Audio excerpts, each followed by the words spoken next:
Assalamualaikum warahmatullahi wabarakatuh. To all the Muslims and to the non-Muslim, good day everyone. So I'm your speaker today, Melinor Ruiz Acuña. So if you want to share, just comment down below. Okay, so let's go.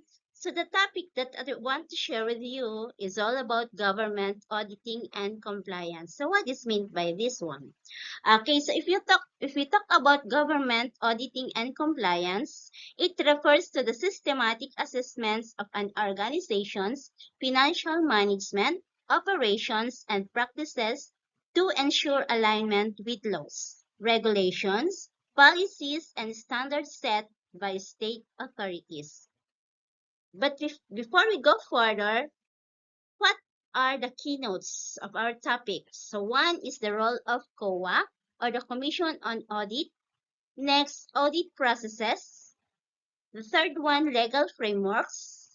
And we answer the questions, how does auditing ensure accountability? And what are the common findings in the school? So what are the core goals? So one is promote transparency. So if we talk about transparency, we deal with the openness or accessible to public and stakeholders. Next, accountability ensures school employees remain answerable for their actions, policies, and use of resources. The third one is proper resource utilization. Must be ensure public funds, personnel, and infrastructure are distributed equitably and effectively to meet school needs. And the last one is adherence to legal requirements. So if we talk about adherence to legal requirements, it says that serve as the cornerstone of good governance. By following relevant laws, organizations, and government promote transparency, prevent the abuse of power, and protect stakeholder rights. So this ensures fair, equitable, and predictable operations that build public trust. So what is meant by Commission on Audit or the COA? So this was established under Article 9-D of 1987, the Philippine Constitution. So its primary mandate is to examine, audit, and settle all accounts and expenditures of the government or school, as well as any entity that receives or utilizes public funds to promote transparency, accountability, and prudent management. Okay, so what are the core roles of COA in DepEd and CHED? Okay, one is the financial audit. So if we talk about the financial audit, so the roles of the COA is to examine the accuracy. Another one, reliability. And the third one, competent or completeness of financial records, statement and transactions involving public funds. The second one is verifies that all income, disbursements. So if we talk about disbursement, it says that this is the distributing money from a fund. Next, assets and liabilities are properly recorded in accordance with government accounting standards. Next, detects irregularities, fraud, or misappropriations of resources. Okay, the second one is the compliance audit. So what are the roles of the compliance audit? Okay, it says that it ensures all transactions and operations adhere to applicable laws, rules, and policies, including, okay, so here are the policies. So Government Procurement Reform Act or Republic Act 9184. The second one is the Commission on Audit. circulars, and auditing rules. The third one, budget laws and CHED guidelines.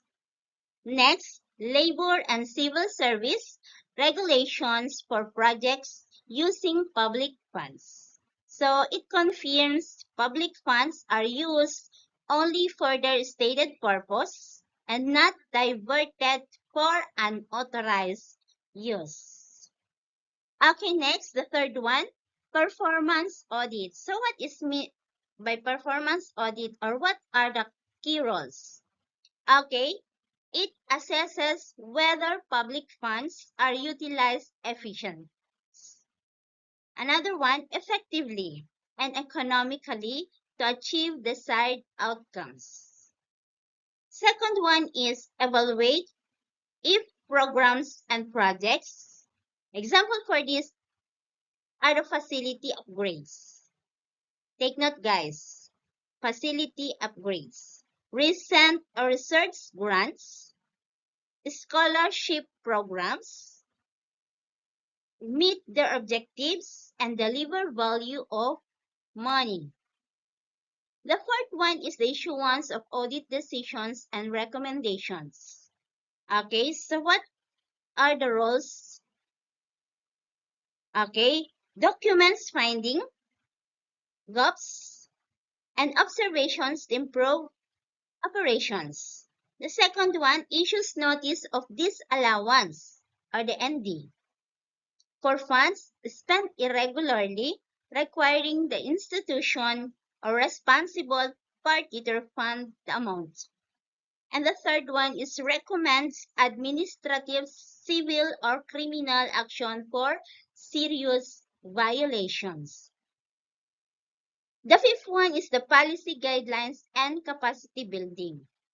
So the roles for this are issues standards and circular to guide institution in compliance, provides recommendation to strengthen internal control systems and streamline processes.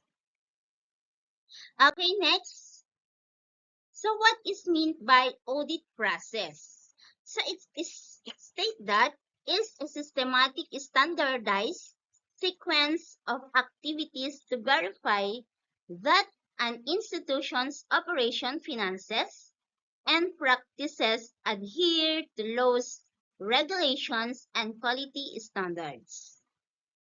So here are the agency specific audit process. So number one is the first one is the COA audit process.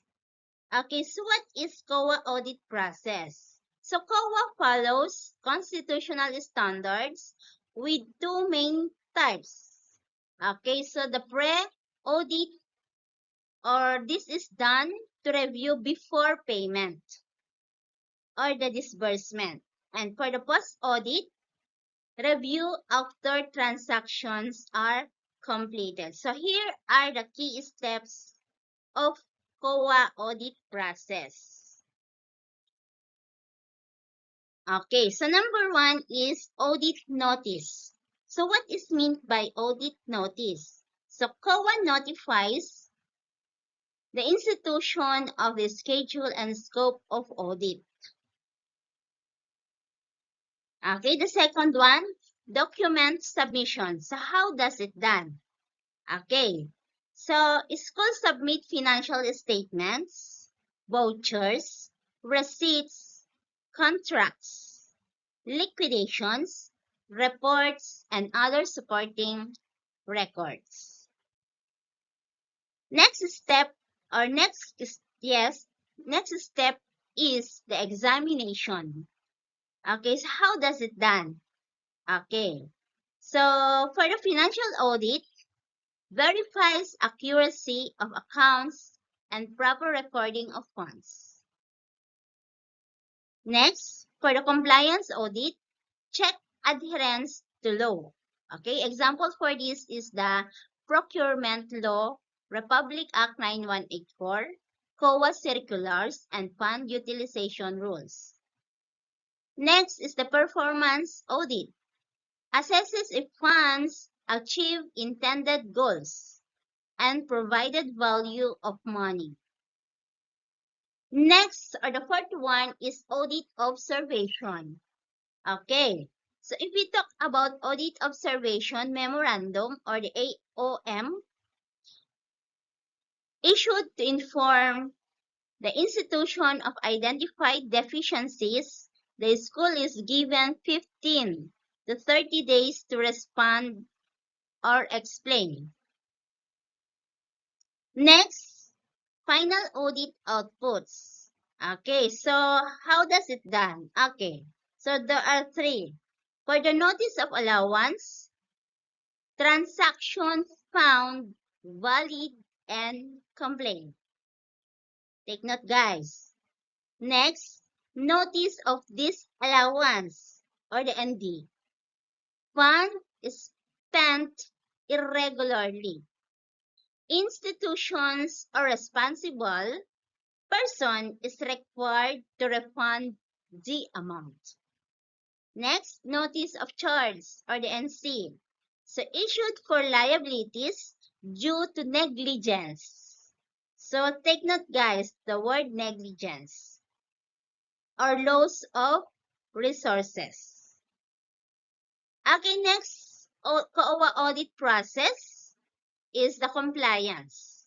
So institution settles obligations, implements recommendations, or files an appeal if necessary.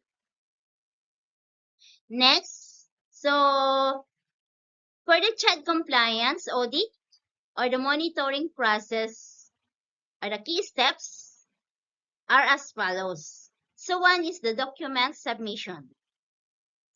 So CHED audit covers academic operations, governance, and management of CHED funded programs. So here are the key steps. So one, as like what I have said, document submission.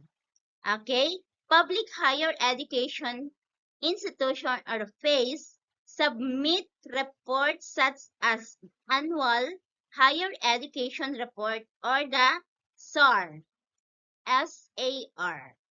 program, curricula, faculty, credentials, financial statement. And for the desk review, or the second one, key steps, CHED regional office evaluate documents to check alignment with policies, standards, and guidelines, or the PSGs. Okay, so the third one is on-site validation. So how does it done? Okay, so our chat teams visit the campus to verify the following. Okay, one is curriculum implementation. The second one is faculty qualification and development. Next, facilities, equipment, and learning resources. And the last one is compliance with tuition fee regulations, student services, and safety standard. For the fourth one is the evaluation. Okay, institutions are rated as compliant, rather, conditionally compliant, or non-compliant. And the last one is the final decision. Okay, so for the final decision, issuance of certificate of compliance or authority to operate. Next, notice of non-compliance with required corrective action within a fixed period. And there is also a sanction, take note, guys. So example for this, suspension of program offering and the closure. For repeated or serious violations, recognition as center of excellence, or the development for outstanding performance. So next, so what are the DepEd audit process, are the key steps?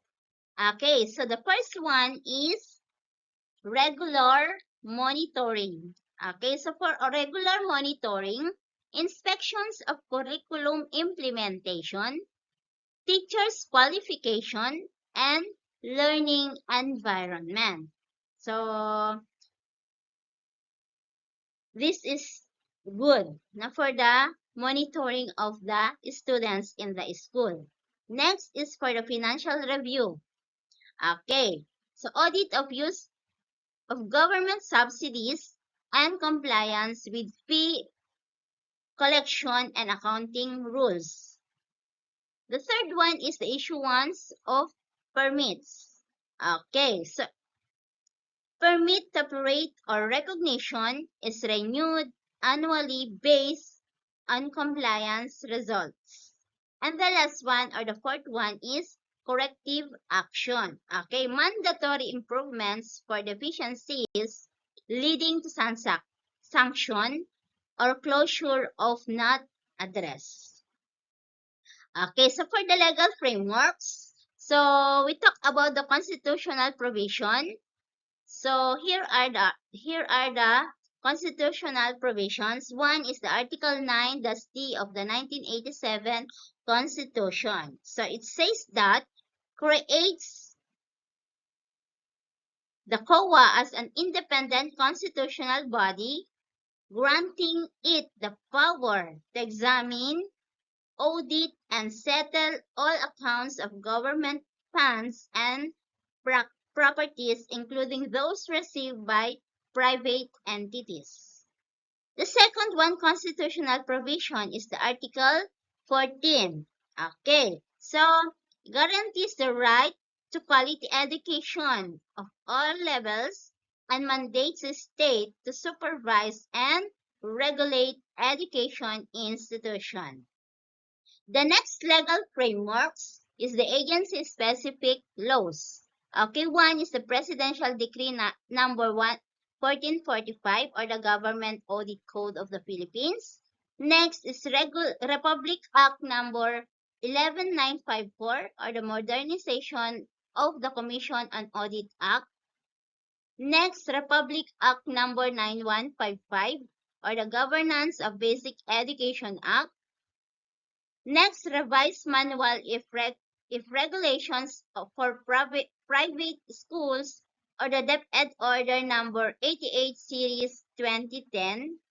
And the last one is Republic Act number 772 or the Higher Act of 1994.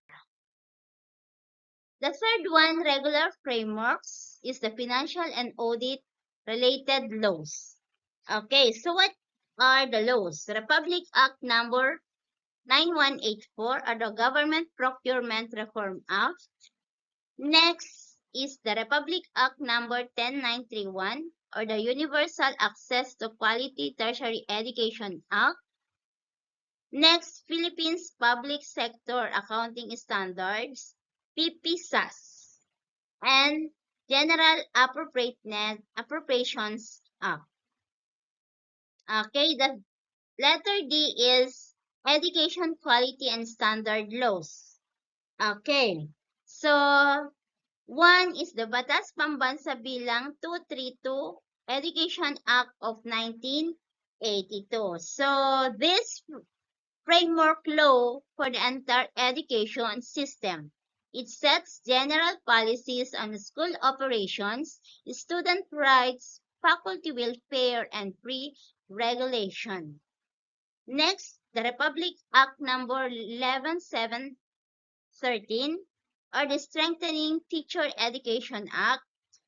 So it enhances standards for teacher education program, aligning basic and higher education requirements for educators. And the last one is CHED Memorandum Orders or the CMOs. And other relevant laws wherein it includes the following. Republic Act number 10173 or the Data Privacy Act of 2012. Next is the Labor Code of the Philippines. So government's employment relationships, including faculty and staff contracts, benefits and working conditions, areas subject to compliance monitoring.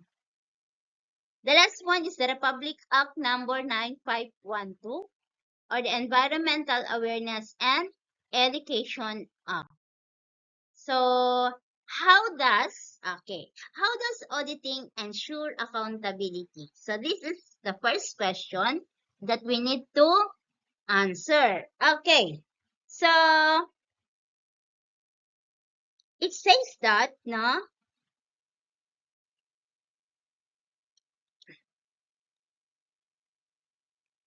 it says that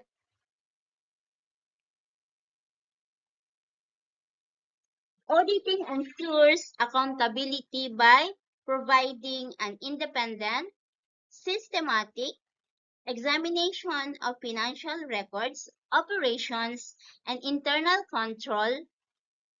So it validates the organization follow regulations and accurately report performance, fostering trust among stakeholders and allowing for the corrections of operational weakness.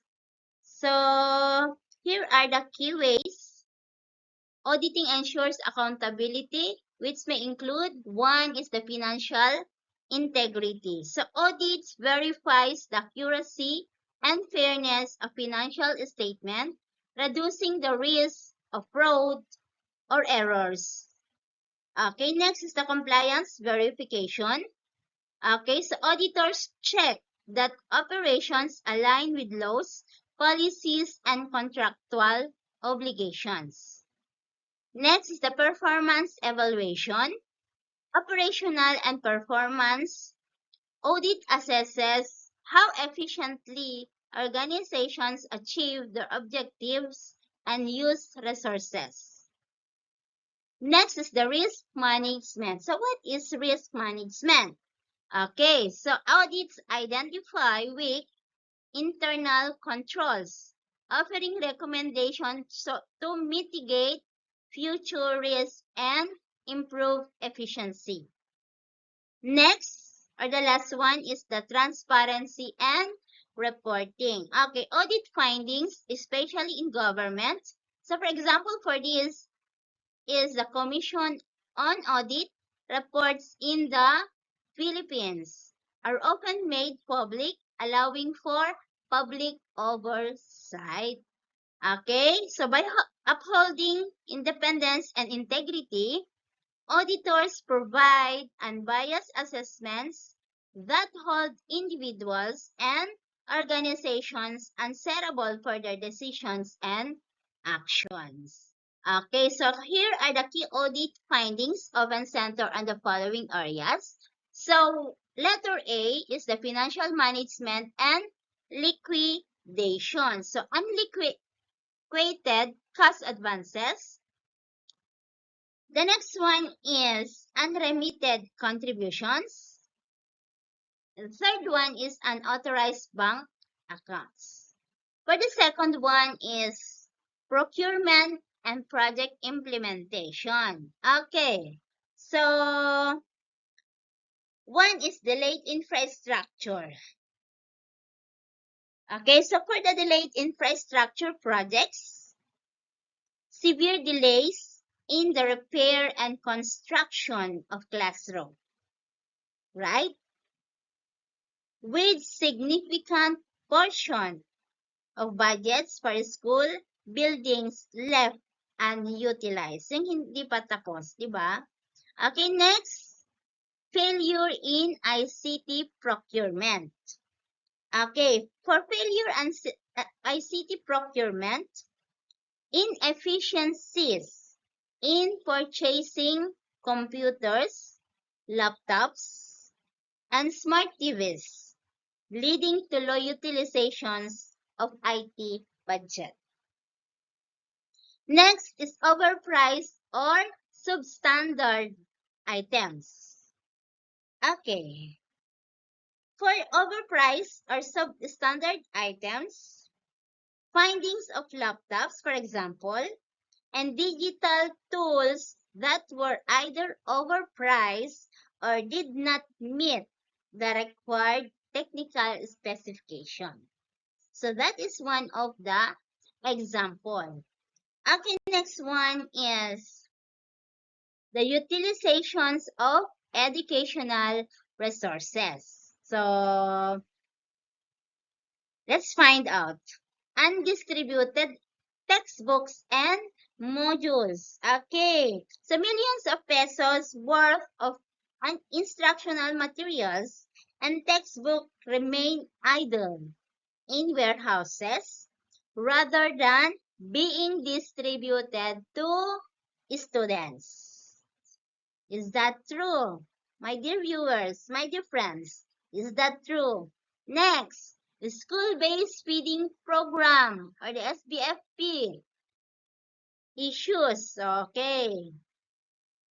Delays in the delivery of milk. That is one of an example. Another one, food items.